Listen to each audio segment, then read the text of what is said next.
was. Yeah. Th- There it is. Hello, my name is Shalon, and I am here speaking with you on June 1st, 2023. Do I have permission to record this interview? Yes. Can you please spell your name as you like it to appear in this project? My name is Valika Michael. It is spelled Velika. Last name Michael. Okay, could you tell me about yourself? What makes you unique? I'm a twin. I was born in March, and I was born March the 2nd, and my twin sister was born March the 3rd. So I feel like that makes us unique. We are twins, but we were born on two separate days. Okay, that does make you all unique. Could you tell me about how you grew up? I grew up in a household of five siblings, four girls and one boy. You know, my mom and my stepdad, they've been together forever. So Um, what is it like where you grew up, and how would you compare that to Jackson now? I grew up in a neighborhood where we stayed in a house where on our right hand side I knew my neighbor. Well, I take that back. My left hand side I knew my neighbors. In front of me I knew my neighbors. The right hand across I knew the neighbors. The right hand on the other side across I knew the neighbors. So we stayed around a bunch of older people, like retired. So it was just five kids in a house around older people who watched and told everything on us. More like an extended family. Yes. Um, can you tell the story of the day you moved to Jackson, or have you always been in Jackson? I always been in Jackson. I stayed in a couple of different neighborhoods growing up as I can remember. Um, we stayed in some apartments, Lincoln Garden. I don't kind of remember that, but I was told we stayed over there.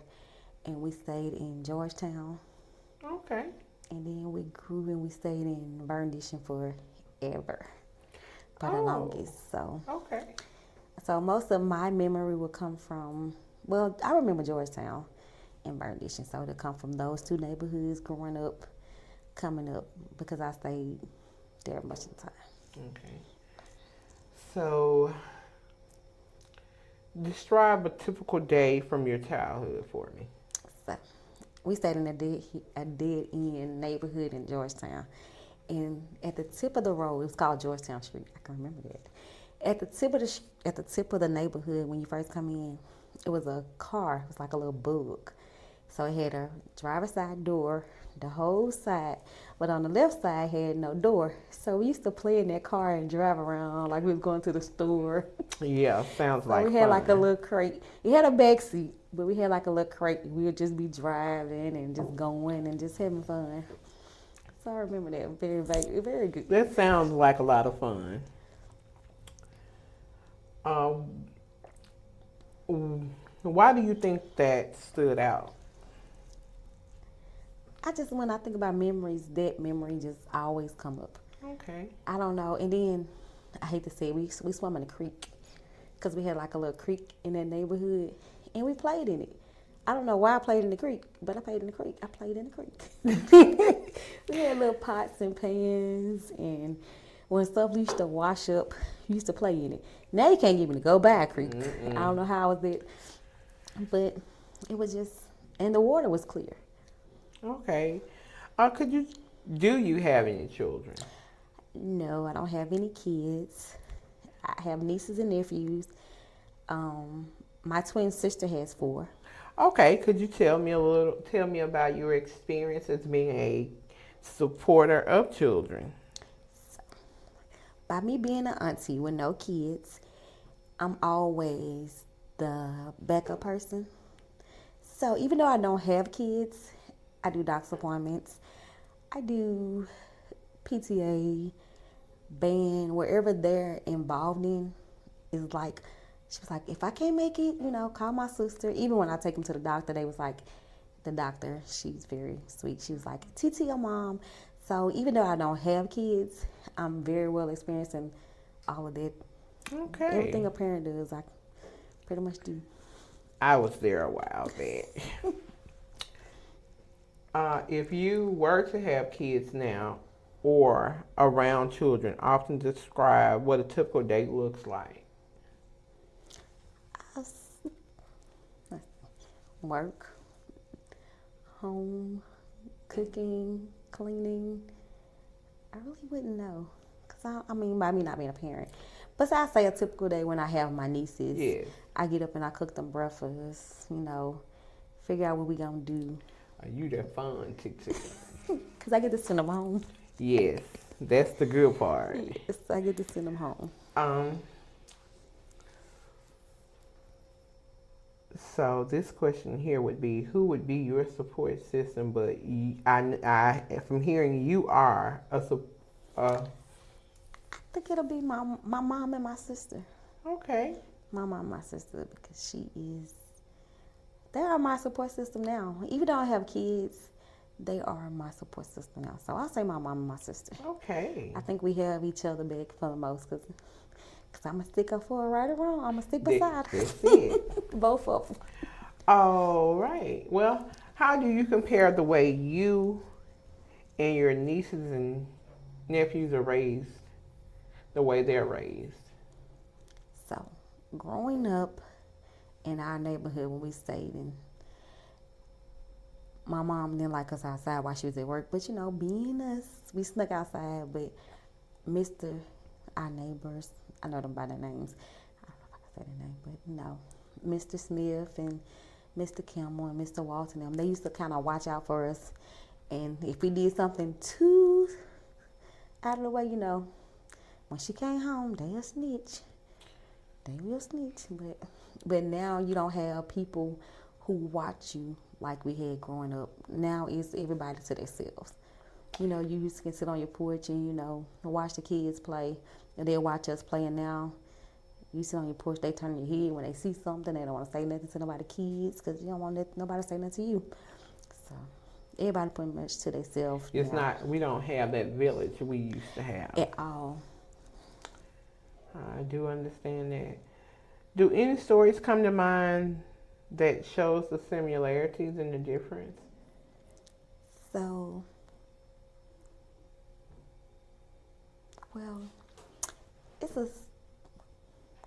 I remember when I was growing up in I don't want to say the name. They stayed on the left-hand side across, and it was twins, and one of the twins had stopped breathing, and the lady next door to her, they went and they helped, try to get her back breathing. Even though she passed, it was like everybody was outside trying to help and trying to make sure, me being young, scared, not really knowing what's going on, I'll never forget that, because it was like, wow. And so a couple of days later, you see everybody dressed up, the cars. That's like a memory I think I'll never forget, because it was just like a... Okay.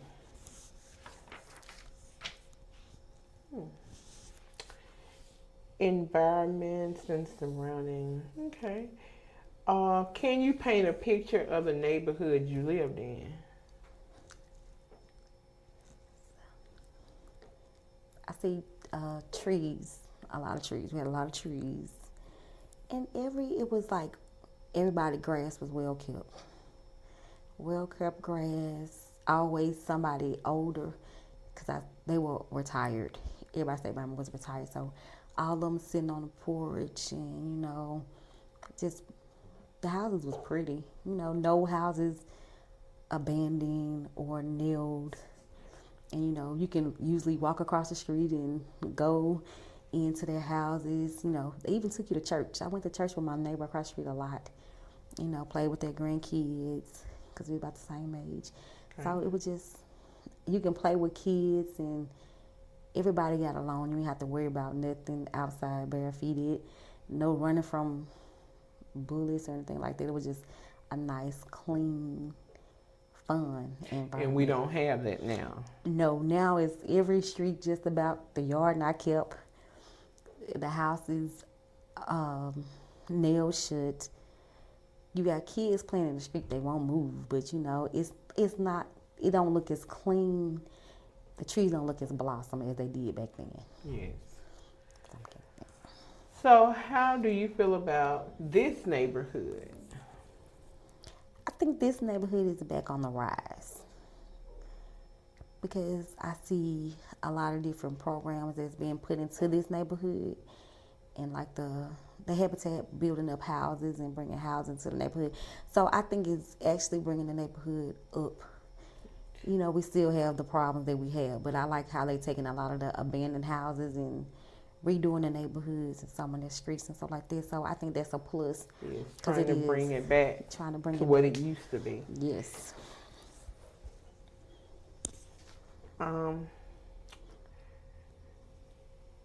How do you think the neighborhood you live in affects your ability to help raise your nieces and nephews?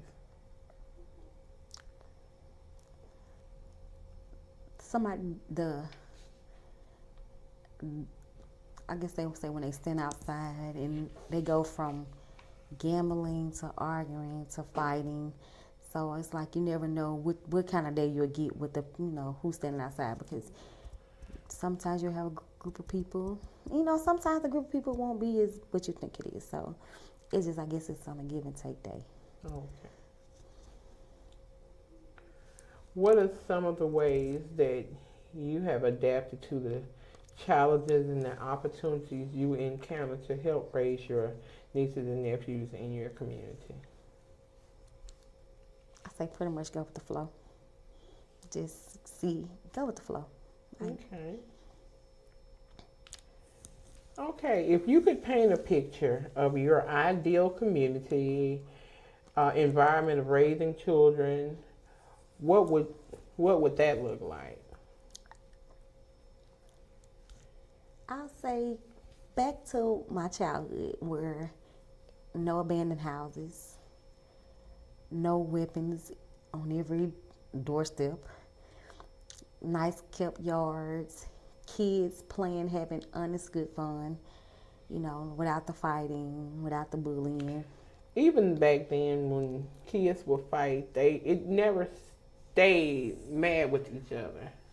And they never went back for retaliation. After they fought a couple of hours, they were back playing. We had, in growing up, we had, because we also had a young lady stay on our street. She was deaf. But it was like she was us, one of us. Yes. So it didn't make a difference. It at all. And we all just played. We had a candy lady that we can trust. Used to go to the candy lady, and We ain't doing no candy ladies now. You can knock on people's doors and asking their kids come outside without getting cussed out. Yeah. And feeling safe enough to play with somebody else's kids without a problem. So I say if we can go back to clean neighborhoods, less guns, but removing the guns, and just having people who look out for each other. Not just turning their head the opposite way. Yeah, you can turning a blind eye to everything that's going on. Yeah. Okay, wrapping it up, what are your hopes for the children in your community? That they all grow up to be an adult and just be able to live life to the fullest without nothing happening to them, because the kids these days now is facing so much that we didn't have to face and that they're going through. So if for them to live a full and healthy adult life. Okay.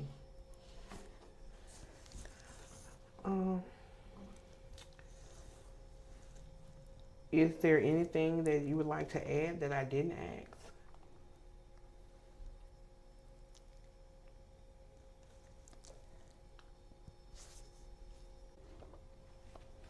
Okay. So I'll just like going back to spending time with family, because we all got out of the family dynamic. where you can spend a night with your cousins, and now it's where family is not family like they used to be. You can go over grandma's house on Saturday and spend Friday nights, and spend a night Friday, Saturday, and get kicked out on Sunday. It's like time to go and just enjoy each other. It's just like now that we are older, it's like, hey, I have my kids, you have your kids. Our kids are separated instead of us. We grew up as sisters instead of cousins, Instead of cousins. Because my mom said, hey, you don't leave her. You don't leave here without her. She don't leave without you. Yep. And now it's like, hey, bye. You leave together, you better come back together. Yes. And now we don't have that. So if we can get more of the family dynamic. Back. Yep. And then just bring the neighborhoods back to everybody looks out for everybody's kids, and we all are held accountable for just holding the kids accountable, the parents and the kids accountable. Not saying this your child, this your responsibility. Just everybody stepping in and bringing that village back in. Yes. Okay. Are there any new obstacles you think they will face, or what new opportunities will they have? Obstacles will be, I honestly think, staying alive, being with so much going on. Yes. Just trying to stay safe. That's an obstacle. Every day, every second. There's no hair on your pins and needles. And I just hope they bring something to the future just to bring back the 100 black men, just different programs to mentor kids. I think that'll be a good opportunity to kind of bring the community back, and we just all start communicating better with each other and just bringing back a. Yeah, because I do understand that some neighborhoods may not have as many father figures, and when you get somebody who cares and that child knows you genuinely cares, they will tend to try to stay on the straight and narrow, because they know somebody's going to ask and they want a good report. They don't want to feel like I let you down. But if I think they bring that back and bring it back, and teachers be more of a teacher, and they have more help from the teachers, can have more help from the parents, instead of going after the teacher when you feel like you wrong my child. So, yes. So that'll bring the community back, because the teachers are a part of the community, because they do deal with the kids more than we do. Yes, they do. They have them hours just like we have them. In what ways do you think sharing your own stories and ideas will benefit your children and children of the future? I think just to, let them know how things were in my past, the present, and then they can compare it to their future or their present. And, just to, see the different ways that, we grew up more freely back then, and now we're more guarded. So I think they'll, look back on this and say, wow, she had pretty awesome childhood, and adulthood kind of change up. But I just wish everything just kind of go back to how it used to be. Yes. Okay. Well, I thank you for allowing me to record you, and now we will do the signing of the consent. Thank you.